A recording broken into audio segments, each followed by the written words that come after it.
রংপুর মহানগর পুলিশের কমিশনার মোহাম্মদ মনিরুজ্জামান ও রংপুর রেঞ্জের ডিআইজি মোহাম্মদ আব্দুল বাতেনকে চাকরি থেকে অবসর দিয়েছে সরকার। এছাড়া পুলিশ অধিদপ্তরে সংযুক্ত করা হয়েছে অতিরিক্ত আইজিপি ও পুলিশের বিশেষ শাখার এসবি প্রধান মনিরুল ইসলামকে। এসবি প্রধান হিসেবে চলতি দায়িত্ব দেওয়া হয়েছে রেলওয়ে পুলিশের ডিআইজি শাহ আলমকে।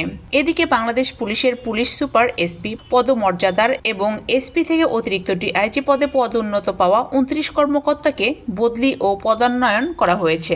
অতিরিক্ত পুলিশ সুপার পদমর্যাদার একজনকে বদলি করা হয়েছে। ঢাকা মহানগর পুলিশের 18 থানার ভারপ্রাপ্ত কর্মকর্তা ওসি পুলিশ পরিদর্শককে নিরস্ত্র পুলিশের বিভিন্ন ইউনিটে বদলি করা হয়েছে। আজ মঙ্গলবার স্বরাষ্ট্র মন্ত্রণালয় এবং ঢাকা মহানগর পুলিশ ডিএমপি পৃথক পৃথক প্রজ্ঞাপনে এসব তথ্য জানায়। পুলিশ ব্যুরো অব ইনভেস্টিগেশনের পিবিআই প্রদান করা হয়েছে পুলিশ অধিদপ্তরের অতিরিক্ত আইজি তৌফিক মাহবুব চৌধুরীকে। পুলিশের অপরাধ তদন্ত বিভাগের সিআইডি মোহাম্মদ আলী মিয়াকে পুলিশ অধিদপ্তরে সংযুক্ত করা হয়েছে।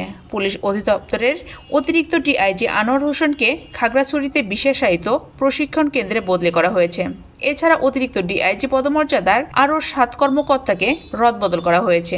ডিএমপি অতিরিক্ত উপপুলিশ কমিশনার এডিসি পদমর্যাদার 5 কর্মকর্তাকে ভারপ্রাপ্ত উপপুলিশ কমিশনার ডিসি পদে পদোন্নয়ন করা হয়েছে।